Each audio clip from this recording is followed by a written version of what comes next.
It is time for Around the 412 with Smitty and Tyler.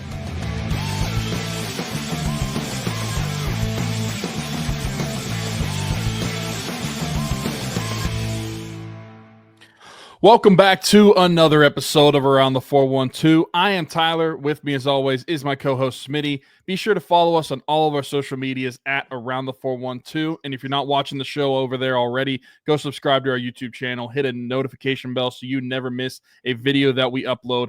And also, go follow us on all the listening platforms if you like to listen to your podcast, like whether that's Spotify, Apple Podcasts, wherever you can find a podcast, we are there. So go follow us and leave a 5-star review as well. Also, go check out the links in the description. We've got all the links to our great sponsors. Whether you're interested in clothing, electrical work, we got you covered. So I know it's an interesting combo, but it's we got clothing, haircuts, and electrical work. So we're kind of cover our bases on everything. Mm-hmm. But yeah, go check out the description. We got all the links to our great sponsors. Last week we put out a mock draft, 7-round mock drafts for the Steelers pre-free agency. And a few days ago, free agency started, and it's been a pretty wild one, I think. I think that this free agency has been very active in certain positions for the Steelers, not active, at least as of yet, for other areas that a lot of people are anticipating. But I've been intrigued by a lot of the signings, just not just Steelers-related, but around the NFL. What about you?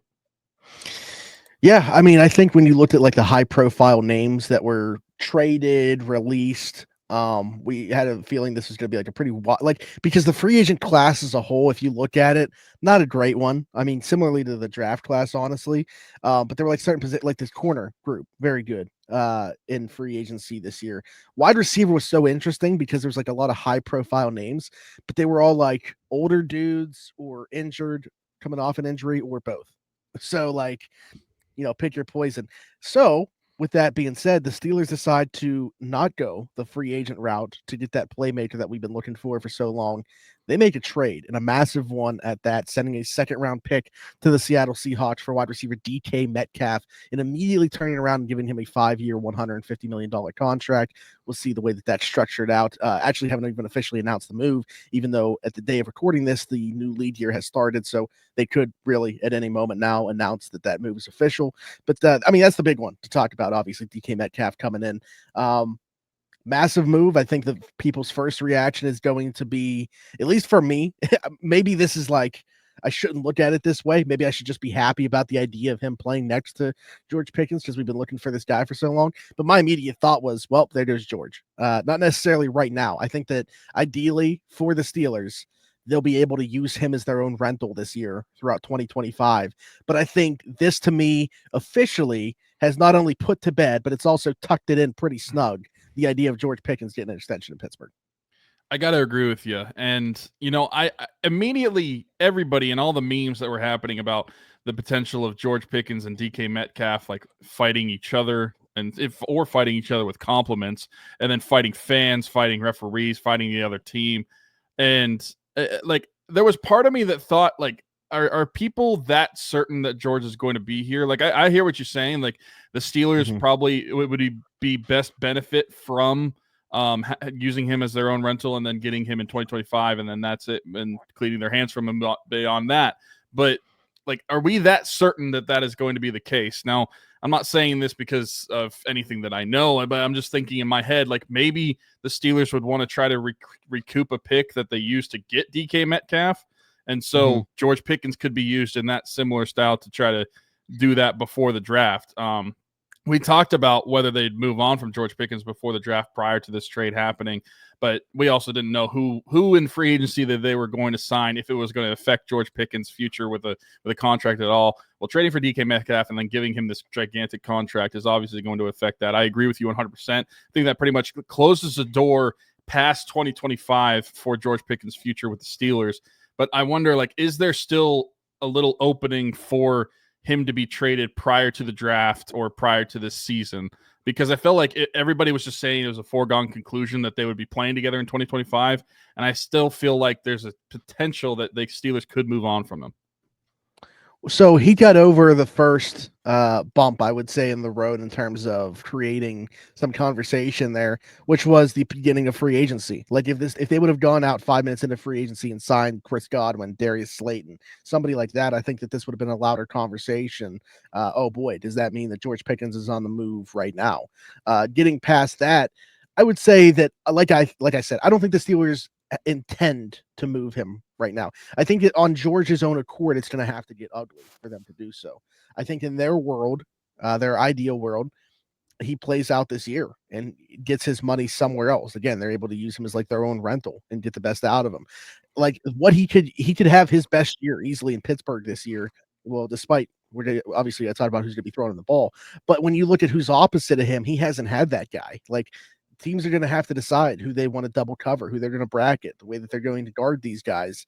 And that could give George some one-on-one looks that he has not had over the past few seasons. So this is a massive opportunity for George in front of him, should he take it.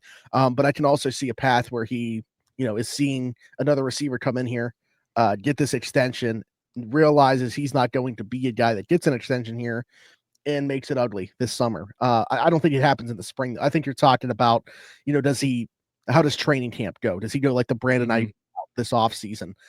That is where I would be thinking potentially.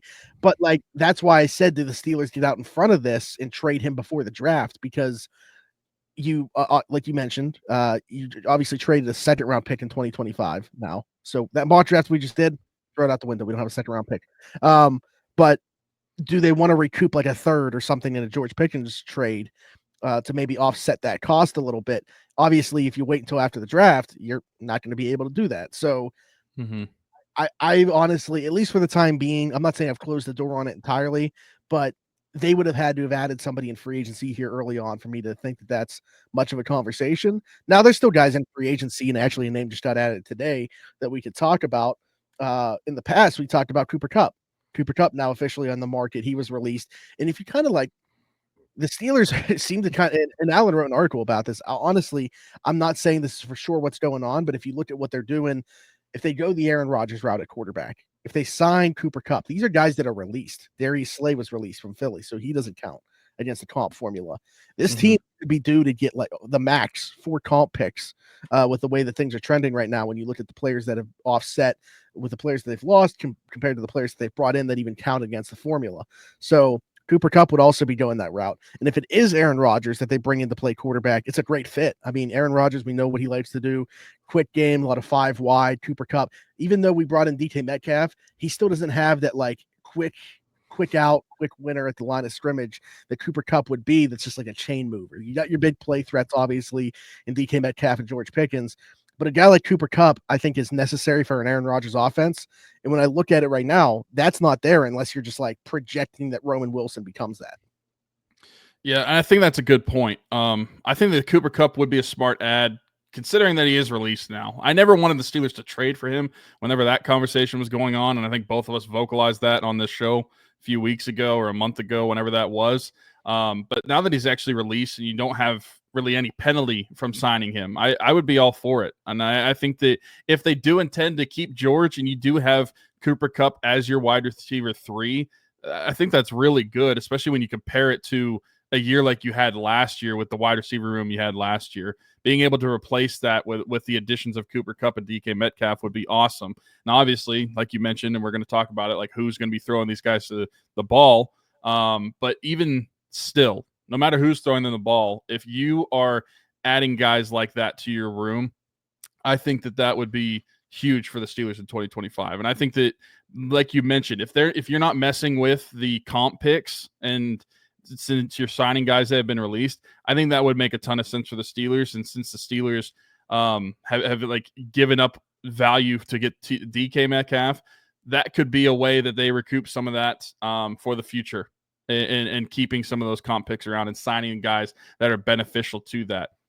Cooper Kupp makes a ton of sense. And like you mentioned, you would be really asking Roman Wilson to do a lot in year 2, who is basically a rookie again because he missed the entirety of last season, essentially. And I just think that that's a lot to put on a guy like that, especially a guy that I don't know how high your expectations are for Roman Wilson still, but I feel like expectations are probably pretty tempered by a lot of people now, or at least I think they should be for what their ceiling is. Going into last season, there was talk from Steeler fans that thinking that Roman Wilson could come in and be wide receiver 2. I don't know that either of us never necessarily ever thought that was going to be the case, but that was the hope for a lot of people. And I feel like that is something that, not just because he missed all of last season, but I think that just the grips of the reality of the player that they drafted last year. And it was more of a developmental wide receiver that you're going to have to mold into the NFL wide receiver that you want him to be. But if he can be your wide receiver 4 in your room next year with the addition of Cooper Kupp, I think that starts to look pretty good. And then when you have like Calvin Austin to go with it, I feel a lot more comfortable about a wide receiver room that's filled up with Cooper Kupp, DK Metcalf, George Pickens, and et cetera than I did last season. Yeah, I was just say, like, Calvin Austin to me still above Roman Wilson. We'll see what Roman Wilson does in year 2. Roman Wilson, I mean, I was lower on than where the Steelers took him. I think he was like my wide receiver 11 or 12 in the draft class or something like that. And there were still a couple guys ahead of him on my board that didn't go when they took Roman Wilson at that spot. So I think that he can be an NFL player for sure. I think that he has his role. I don't know where he fits right now, especially with Calvin Austin on the roster. I think like if he develops, it probably makes it unlikely that Calvin Austin also gets an extension. But if Calvin Austin has a really good year again this year, and Roman Wilson, we don't see much from, Calvin Austin's not like a guy that's going to break the bank. So I wouldn't be rolling out him coming back on a second contract in Pittsburgh, which would be great. Love to see guys on offense start earning second contracts that aren't named Pat Freiermuth.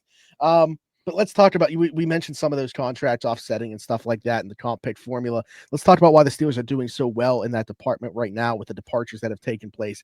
First and foremost, we got to start with the big one, in my opinion, why they currently would be receiving a 3rd round compensatory pick. That's Dan Moore Jr. going to the Tennessee Titans.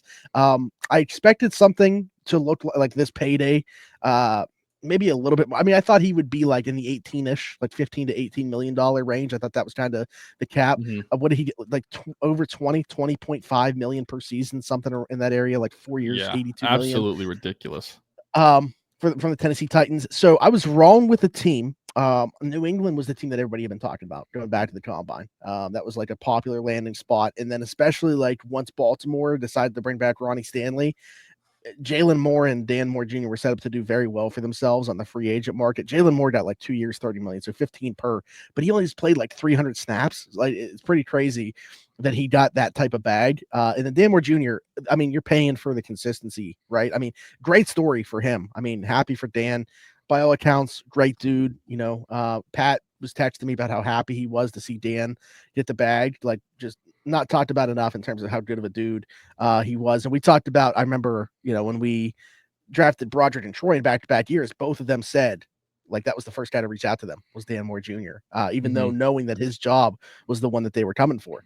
So by all accounts, great dude. Best of luck to him getting that bag. And it's good for the Steelers to get that. And what is like, is a 4th round guy that started 4 years at left tackle. It's a great story. So all the best to Dan Moore Jr.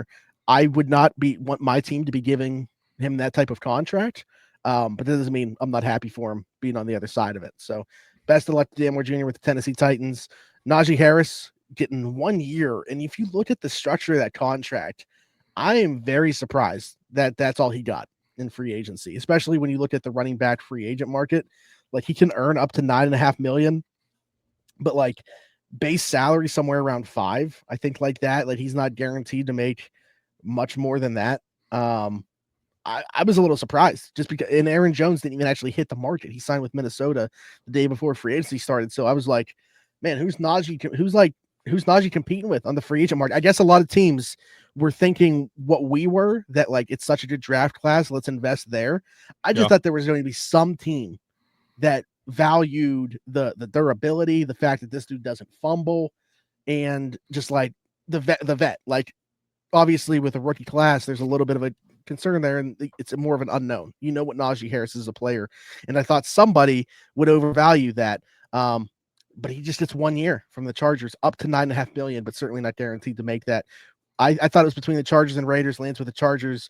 I'll stop there to get your thoughts. Dan Moore Jr. going to the Titans, Najee Harris going to the Chargers. What do you think? Dan Moore, I felt really good about, like, for him. Speaking of, like you mentioned, he's a round 4 pick, number 128 overall in the 2021 draft. Started 65 regular season games for the Steelers and is able to get that 4-year, $82 million contract, $50 million guaranteed. By the way, I feel like that's just a feel good story for any Steeler fan looking at that. I feel like he went through the ringer a little bit with how he was treated by Steeler Nation at some points in his Steeler career. Felt like he was a lot of the scapegoat and at times at left tackle, but he just put his head down, went to work, and never complained about it. And as you mentioned, was a good sport in the Steelers drafting tackles to potentially be his replacement, reaching out to those guys. Feel good about him getting that contract. Obviously, like you mentioned, I don't want the Steelers to be the one to give that contract out, but awesome for him and awesome for the Steelers too that they could get that 3rd round comp pick because of it. And Najee Harris, I'm happy that somebody signed him, but I'm surprised that it was only 1 year and it was only, like you mentioned, it is $5.25 million that's guaranteed, and then the rest is through is incentive base. Essentially, Mhm. I think that's something that is interesting to me because that 5.25 is less than what the 5th year option would have been if the Steelers had kept Najee Harris. So that really means that the running back market in free agency is just non-existent compared to last year. I mean, in looking at, I'm surprised by that too a little bit. I thought the narrative would change with the free agent running backs a little bit, just because, or at least with someone like Najee Harris, who's been a multi-year starter, 1,000 yards every single year as a starter. But I felt like the narrative would change a little bit based off the success you saw from guys like Derrick Henry, Saquon Barkley, Josh Jacobs. And I'm not saying that Najee Harris is necessarily that like type of player, but I just thought that somebody would take a chance on a bigger contract for him. So like you, that surprised me that that's all he was able to get in free agency. And maybe it is, like you mentioned, because of the running back class that is coming up. And it's been said that there's like 20 to 25 guys that could be draftable grades in this running back class that could make sense. So I guess if you look at it from that perspective, it makes sense why guys aren't going to be spending big on running backs in free agency. I just felt like Najee, with the veteran leadership and the consistency that he had, would get a better deal than that, as opposed to the 1 year $5.25 million with 3.75 in incentive base. But yeah, I just thought that it would be better than that because his 5th year option wasn't even that low. Right. Yeah. So it makes me wonder what the Steelers' offer to him was. Like if if they put an offer out there and he didn't accept it, I'm wondering what in the world they offered him. So I don't know. Speaking of running backs, this is just a real quick nugget because we're talking about it.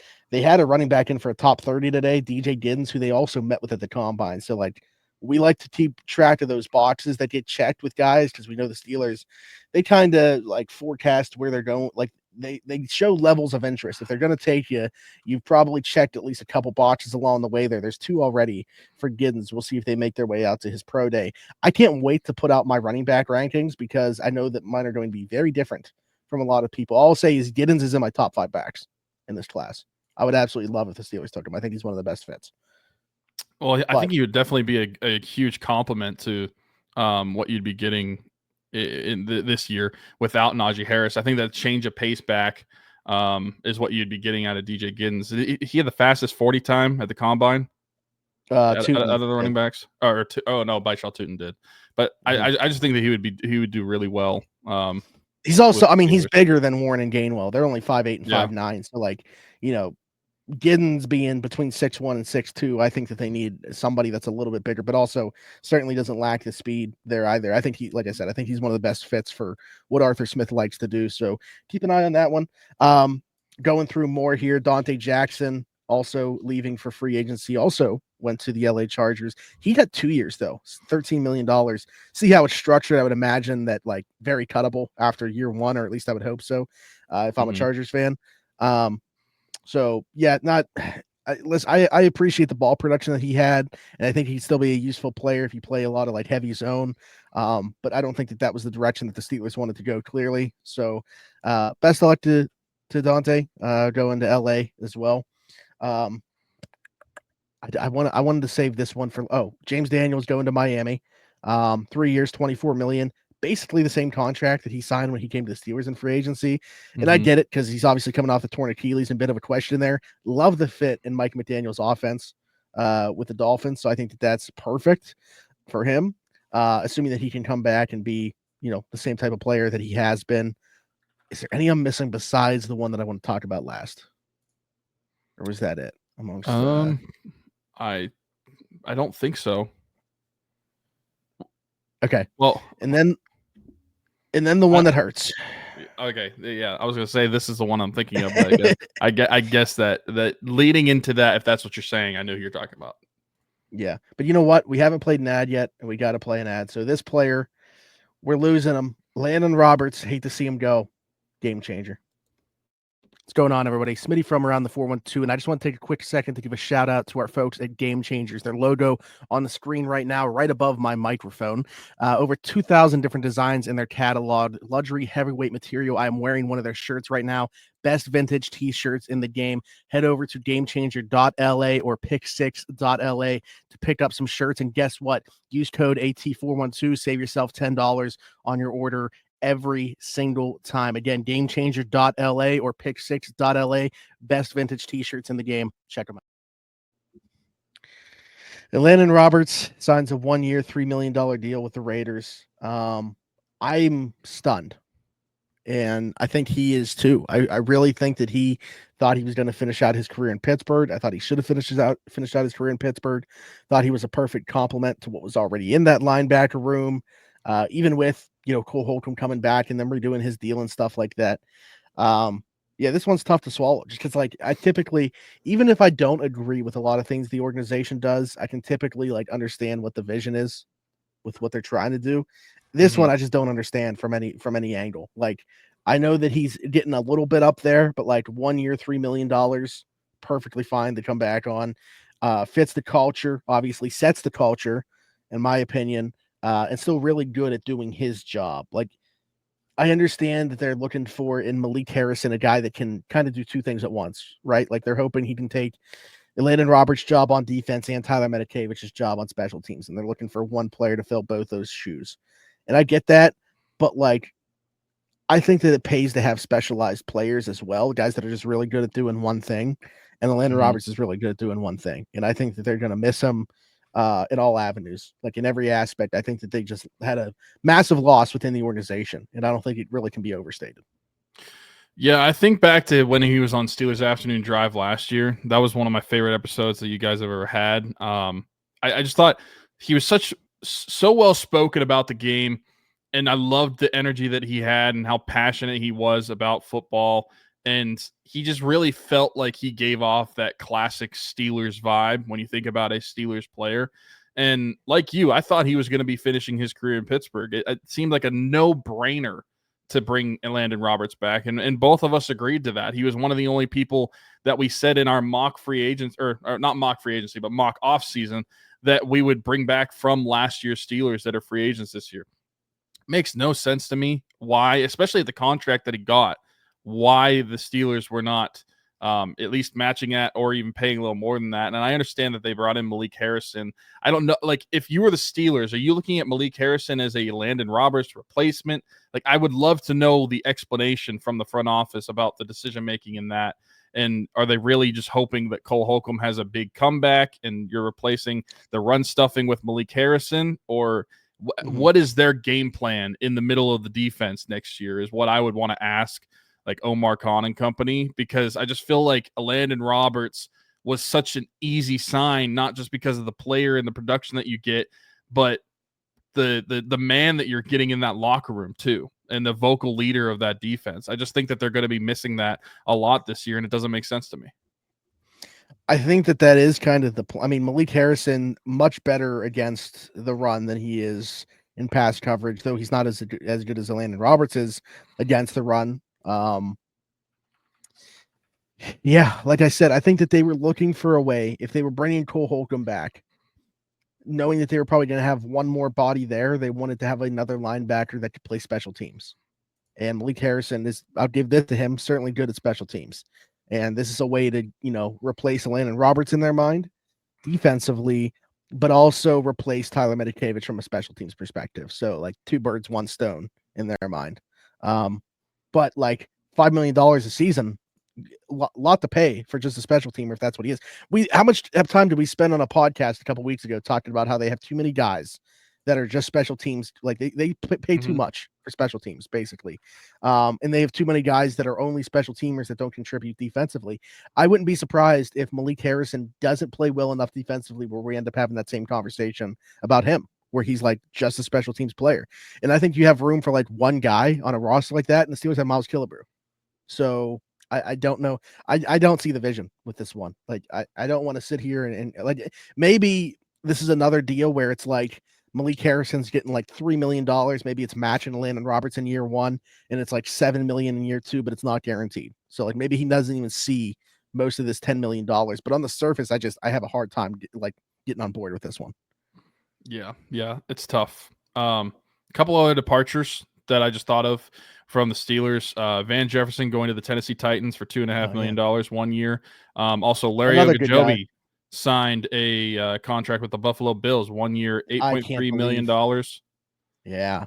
Not only like the number being way more, in my opinion, than it should be. I mean, good for Larry for getting as much money as he can. Like Buffalo, I don't get. Like, if there was going to be a team that paid $8 million for Larry Ogunjobi, I would have thought like this is a bad team. Or like a desperate team. Buffalo has so much up front, and they find guys that are constantly able to rotate on that defensive front. I mean, they just brought in Joey Bosa, and who knows what form of Joey Bosa they're going to get.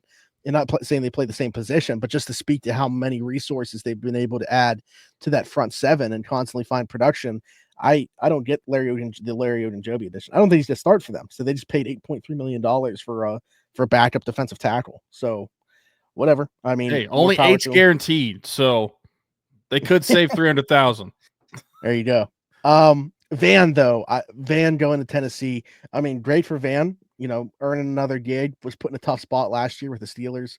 Asked to do way too much, a bigger role than he should have been put in. I thought he played pretty decent ball down the stretch. I thought he was on the other side of the Justin Fields to Russell Wilson switch, where I thought he played better after Russell Wilson took over. Had a touchdown in the playoff game. So best of luck to Van. Awesome dude by all accounts. I mean, from people that I've talked to that covered him as well as Pat, they love Van. So just in 1 year, he made a pretty good impression on the Pittsburgh locker room. So best of luck to him in Tennessee. Maybe going to be playing with the number 1 overall quarterback there, Cam Ward potentially. So best of luck to him. Yeah, I think the same way. There's one more departure that are you remembering, or are you saving this guy for last?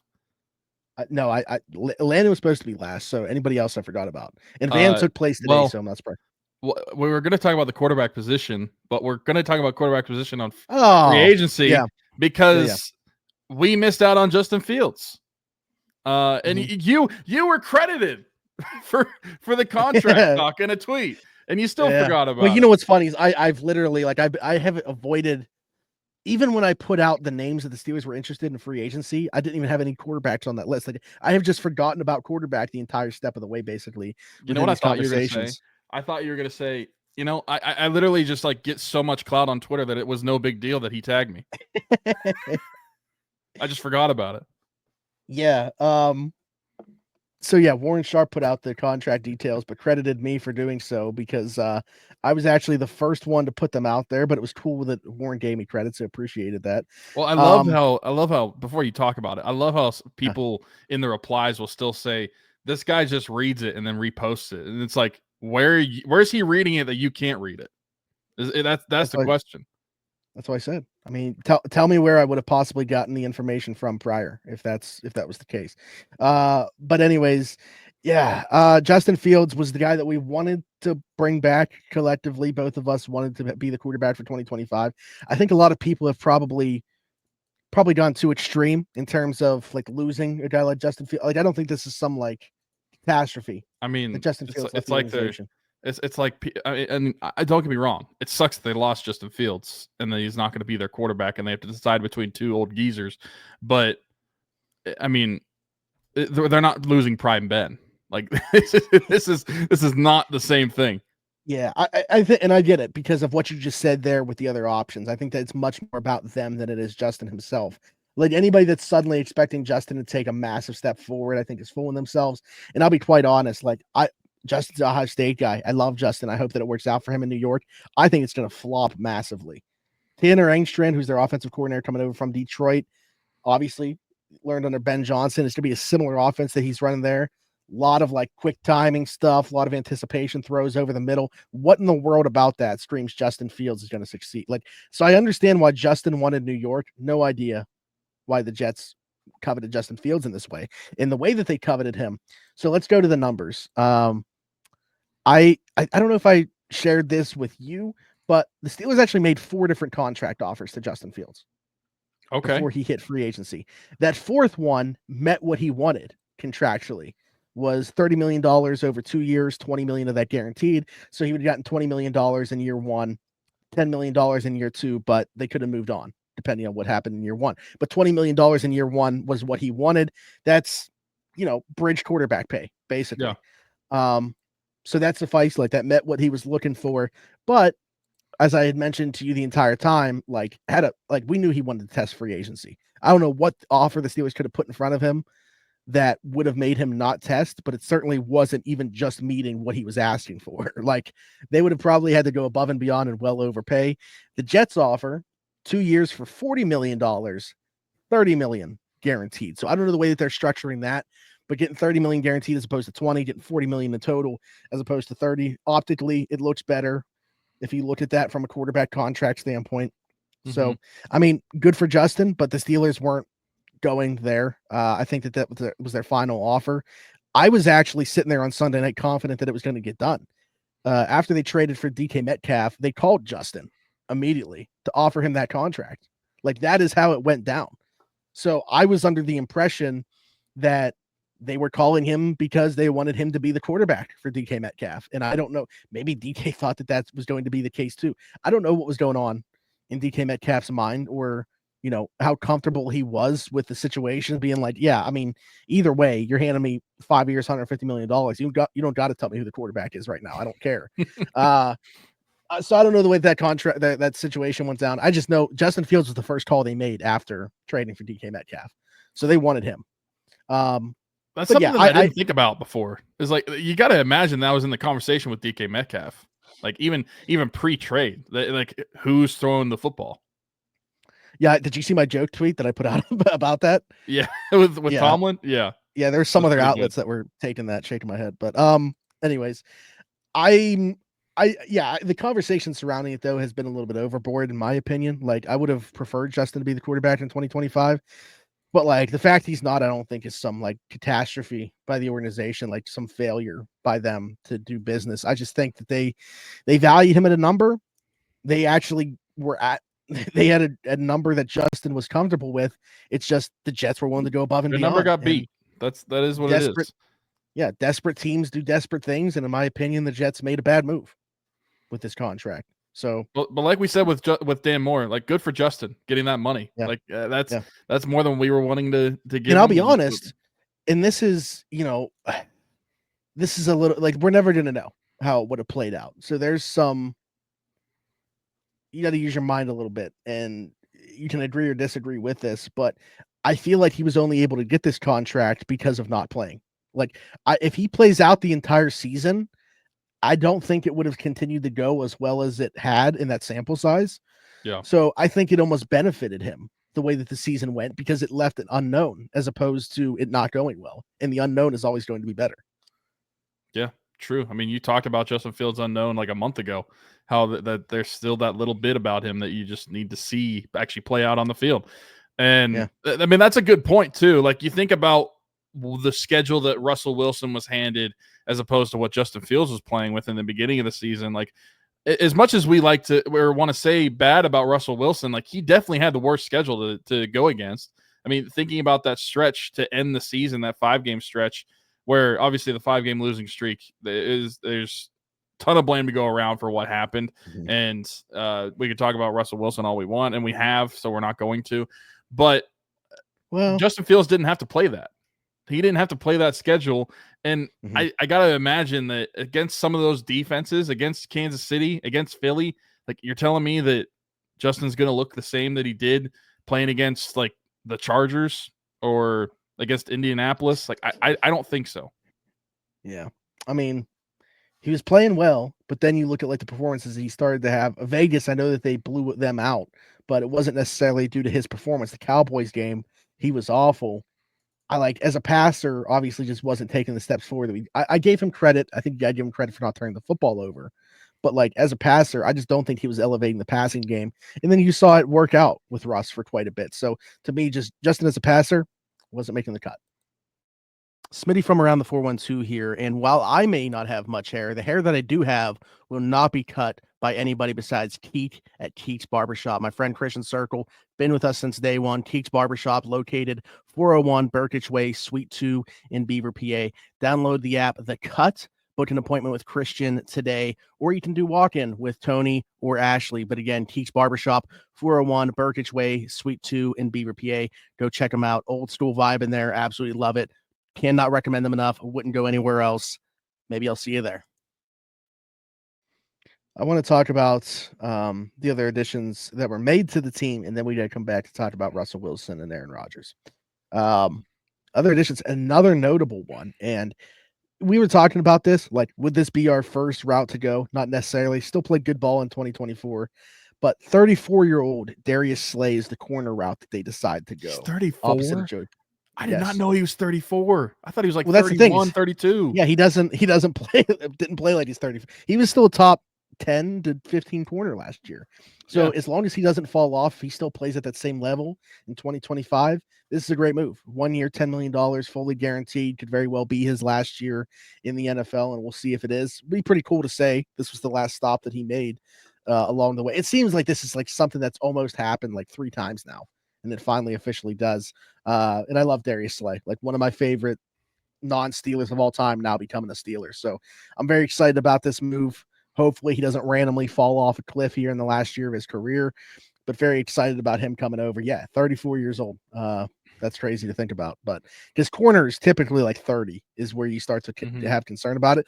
And that's the thing is, like, you look, I brought up at the beginning, like this free agent corner class, Darius Slay is not the first route that I would have gone. I wanted somebody that would be like a, solution, a multi-year solution when you looked at this class, whether it was DJ Ward, Byron Murphy, Carlton Davis. There were so many options out there. Asante Samuel Jr. still hasn't been signed yet, by the way. But I don't think they're going to go that route at this point. But yeah, if you were just looking for one year of a guy, Darius Slay absolutely makes sense. And I think that the big winner here, honestly, is Corey Trice. Like, they didn't shut him out from having a role, not only in 2025, but also like long term. Like, this is a great guy to get in the room with him and Joey. And then maybe it's him that they're turning the keys over to after this year. So I really like Darius Slay edition.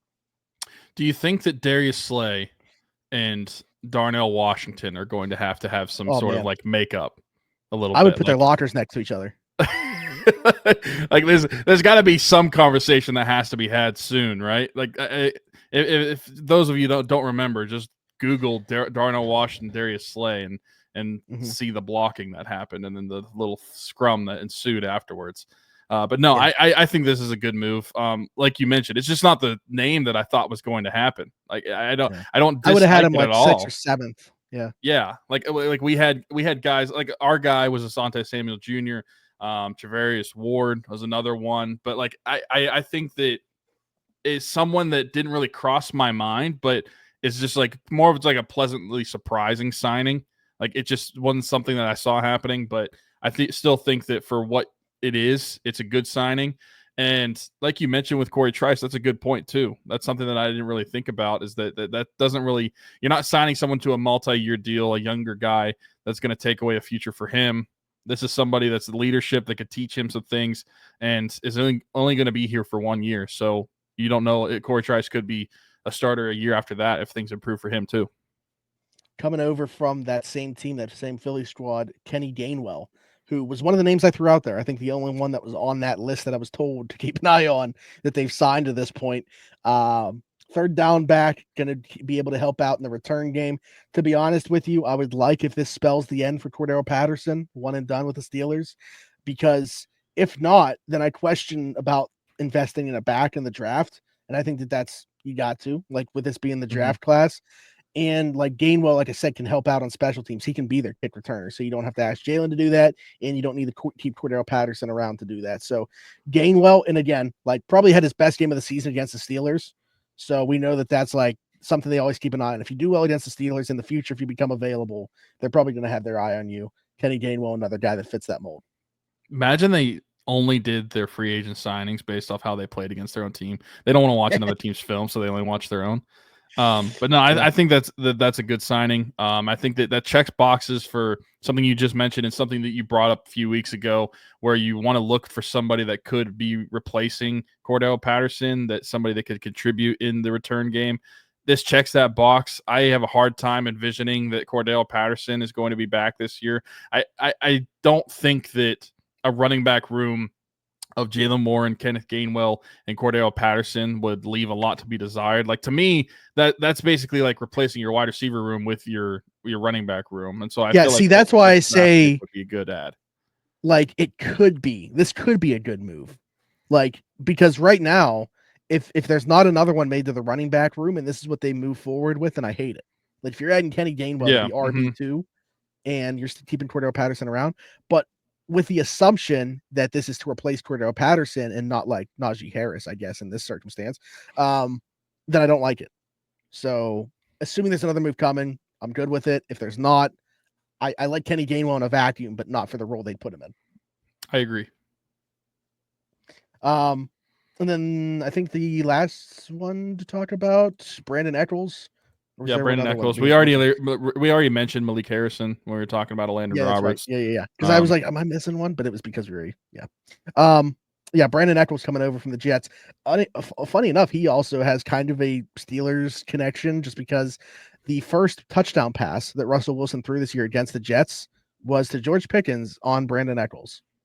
Oh, really? So Echols, a guy that can play inside and outside, probably had to play more of an elevated role this past year. They had a bunch of injuries on the Jets in the back end. Obviously, DJ Reed was missing time. Sauce Gardner was a little bit banged up at times. So Echols was elevated into a different role, but can also play in the slot. Like, he was competing with Michael Carter there for that slot role, who's a really good slot corner. And the Jets tried to retain him, but he said he was looking for a fresh start, which I think is always, like, he wanted to take on more of an opportunity. And now he's signing here, so he feels like he's got a good shot probably to win this slot job and then provide some depth on the outside. I don't know what this means for Beanie Bishop. Like, still going to be on the roster, in my opinion. They can use him in different ways, but still, like, not going to be in the same role that maybe he had hoped for or he had thought with Cam Sutton walking out the door. So, but Echols, perfectly fine player. I think I like it more because of the fit than anything else. Like, I don't know that you can just drop him anywhere and he would succeed, but the role that I think they're going to put him in here, where it's more so in the slot and contributing just at times on the outside, and can play in dime too. That's why I think it's a perfectly fine move. Do you think that we pretty much have the structure for what our defensive back room is going to look like for 2025 with these new additions, Slay and Echols included? Like, we mentioned, like, Asante Samuel Jr. last week is somebody that we would want to bring in for an outside guy, and then Nate Hobbs in the slot, but like, they filled those positions, just not with the guys that we wanted to bring in. So do you think that effectively like shuts the door on, like, okay, they're pretty much done with corner, they're done with defensive back, they're going to do anything, they might draft a guy, but as far as like free agency goes, do you think they're done? I wouldn't be surprised if they sign a safety. They could draft there, but I think that they're going to add a safety. So I think that's the one position where I'd still be looking at. So I said so far, good news for Corey Trice, but if they go into the draft and they decide to spend like their round 3 pick on a corner, like, say they are done with running back, and I would hate that, but say this is the running back room they're moving forward with, and they use a pick we thought they would on running back on corner, and it's like some long developmental guy to sit a year behind Darius Slay, then it becomes bad news for Corey Trice. So I wouldn't roll out them still adding in some capacity, but I would say corner, not in free agency. That would be the draft. Safety could be in free agency, but the 2 names I had circled have both signed. Like Ashton Davis signed, who was a name I thought to keep an eye on, and then DeMar Hamlin went back to the Bills, who I know that they were interested in. So, okay, yeah, I was just curious what you thought, because I feel like with these two, there wasn't a lot to replace anyway, if outside of free agency with the defensive back room. So I can't imagine a lot happening within the drafts. It may be like one guy in the draft in the defensive back room. Yeah. And then I wanted to end the conversation talking about quarterback because we've talked about Aaron Rodgers, we talked about Russell Wilson. I think they're going to wait this out with Aaron Rodgers. Like Russell Wilson, I feel like trying to put the pressure on them, going to meet with the Browns and going to meet with the Giants. I feel pretty comfortable. And if this comes back to bite me and I get cold takes exposed or freezing cold takes or whatever, I'll take it. They are not bringing Russell Wilson back, regardless of what happens with Aaron Rodgers. That's my take. I think that I'll say, am I poking too much to ask for reasoning as to why? I think that they're that turned off by the leak to Jerry Dulac. And just the way that the season ended. I think that there are too many relationships, too many bridges have been burned from his side in the organization. I don't think that they have any interest in actually continuing. Like they had to keep him in the conversation while they were trying to bring Justin back. Now that Justin signed elsewhere, I don't even think they're talking to him. I think they made one offer to. This is what I was told. This past weekend, I was told they made a single offer to Russell Wilson that he felt like was a slap in the face, and he had no interest in coming back at that point. And he would sign elsewhere if a contract was put on the table, even if that contract was like the same, like it didn't have to be more. He would choose that contract over the Steelers. What that number was, I don't know. It was a 1-year contract for a set amount of dollars that he felt like was a slap in the face. And I think the only reason that was like put on the offer was I think that they were trying to turn him off from the organization. They had no interest in bringing him back at any point. I think the only reason that he was being kept in the conversation was to negotiate with Justin and make it seem like they could turn back to Russ if Justin didn't take their offer. Okay. So to me, I was just curious. So to me, the quarterback options right now are Aaron Rodgers, Jameis Winston, or Mason Rudolph is the starting quarterback for the Steelers in 2025. That is such a meme. Such a meme that those are the three names that we're dealing with. Mm-hmm. And I haven't heard anything about Winston. I know that they've reached out to Mason. That's been, I think DK was the first one to put it out there, but like a bunch of people have been able to confirm that was the case. And I don't know that anybody else has put this out there. I was trying to get Alan to confirm it just because I don't like to put stuff out there if I don't have two people to do it, but like screw it. How many people are listening at the 47-minute mark of around the 412? They've also reached out to Mac Jones. But okay. I don't think him or Mason are viewed as like, I think they want to bring them back in as the backup. But like at what point are they the start? Like if you look at what's out there, like to me right now, if they sign Mason, I think he probably is a starter. If you not only that, but like if you look at the free agent list of quarterbacks, it's awful. I went through it last night or 2 nights ago. And just basically doing like a would you rather with Aaron Rodgers or X quarterback. And literally every single one, I'd rather have Aaron Rodgers. There's nobody in free agency that is better. There's nobody in free agency that I think they should sign over him. And like, honestly, when I was looking at the free agents, I'm like, I think there's a real possibility that you could argue that Mason Rudolph is probably the one that makes sense on this list over anybody else. Familiarity with the organization. I just it is a tough position to be in for the Steelers to know that if Aaron Rodgers does not work out for some odd reason, and I'm with you where I just feel like he's a Steelers quarterback until he's not at this point. And if I'm proven wrong from that, then so be it. But I just think that he's going to be. But if not, then whoever they bring in next is going to be their starting quarterback, because I feel like the caliber of quarterback, the bar is set so low by these free agent quarterbacks that any of them could realistically be the starter. Like Mason Rudolph, Jameis Winston, Mac Jones, any of those guys could be the starter because of how low the bar is set with this free agent class. And it's kind of shocking at how low this bar is when you look at it. And I'm sure if they kept around guys like George Pickens, and you see had him and DK Metcalf. We'll see what they do in the draft or receiver, but having those guys like that helps. Having Pat helps, but I feel like no matter what, I don't know that you're necessarily going to see an elevation in play from the quarterback position in 2025 versus what you got in 2024. It's just going to be a different guy doing it. I feel like out of the three that I just said, I think two of them are going to be Steelers. And I'll let people figure out which two. If it's Mason Rudolph and Mac Jones, like that's pretty equal. Is it just like an open competition for starter? I mean, I would think so. I would say that just because of the familiarity, Mason Rudolph probably has like the inside lane, but I would think that you would treat those guys as equal. And if it's Aaron Rodgers, obviously he's the starter, but either of those guys would make sense as a backup. Like I texted you that I was thinking like who would be, because you mentioned, I think just the week before last, how the comparable backup, if you wanted to like compliment if they re-signed Justin Fields, to have a similar backup would be Marcus Mariota. And I was thinking about that with Aaron Rodgers, like who is the comparable, like the comparable backup.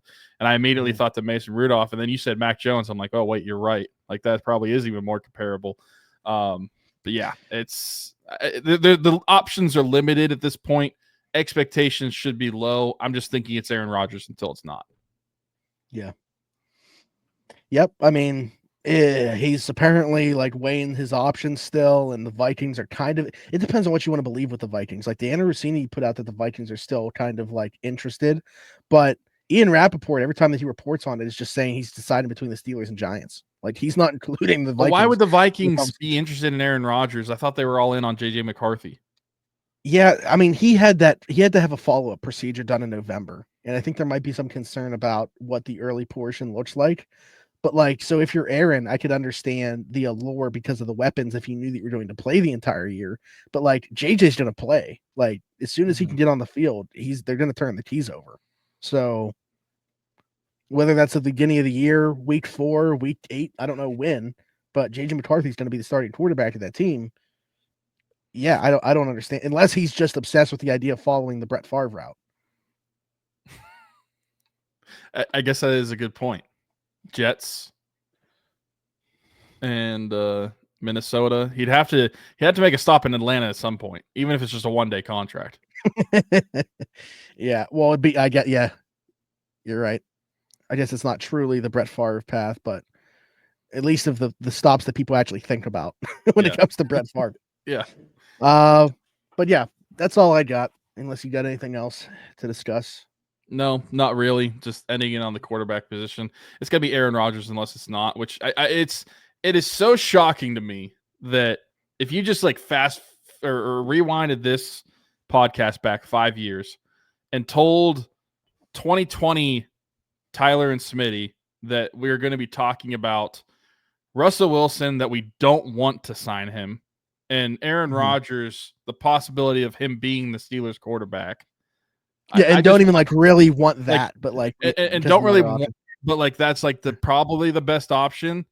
Like I just want to know like what with no context outside of that, what our honest reactions would have been.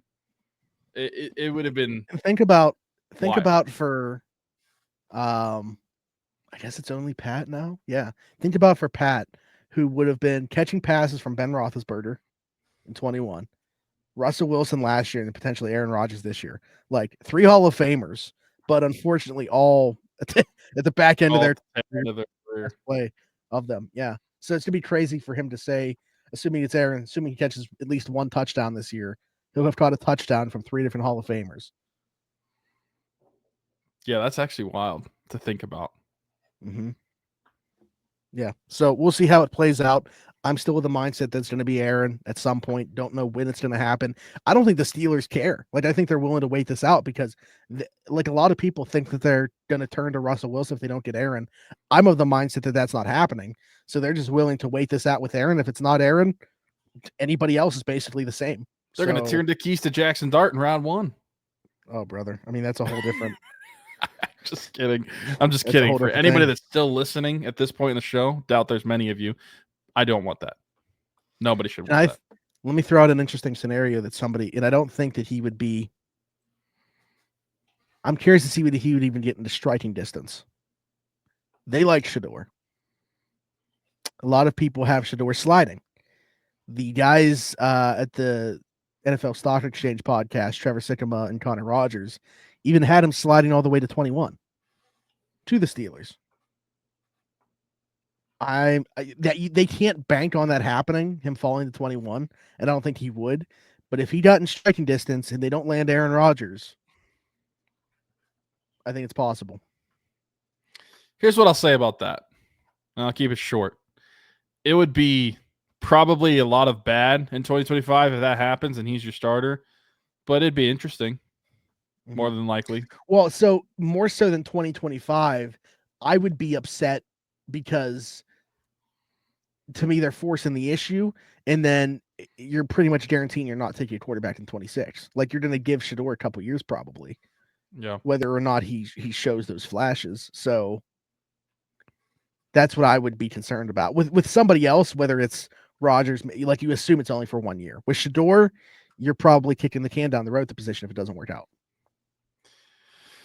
Yeah, you're probably right with that. I don't know how you could be planning for Manning if you're taking Shador the year before. Well, so I don't think Manning's coming out until 27. So you'd have Shador for 25 and 26. Realize he's not the guy.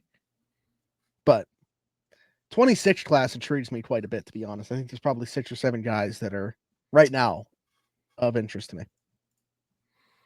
Yeah, I mean, it's definitely a better class than, at least right as of right now, than this right year's, now. Yeah, for sure. It looks like if you're wanting to pick at the position, next year would be better. Mm-hmm. Right now, and this is just sitting here right now, so a lot can change. Cade Klubnik, Clemson, that's my guy going into the year. Okay. I thought he was outstanding at the end. Like I thought he just got way better as the year went on, and I think that's a good trend. Like I like that when you see a guy getting better as the year goes on. Now he's going into another season. If that trajectory continues, to me, he's a first-round quarterback. I like it.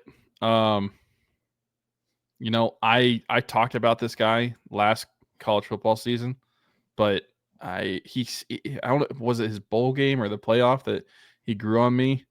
Drew Aller a little bit. Like I was very negative on Drew Aller for a while, but I think him coming back to school is a good decision. It's like I think that the case could be made because of the draft class, like this being a bad one, that it would have made sense for him to come out. But with the way that he played for most of the year, I think he made the right call going back. Like I would rather him have to compete in a better draft class than come out too early and not look like as good of a prospect. So, yeah, he's got some intrigue for sure. I think that's it. Doesn't have Tyler Warren though. Won't have Tyler Warren next year. Guys, running backs both back, which is pretty crazy. But yeah.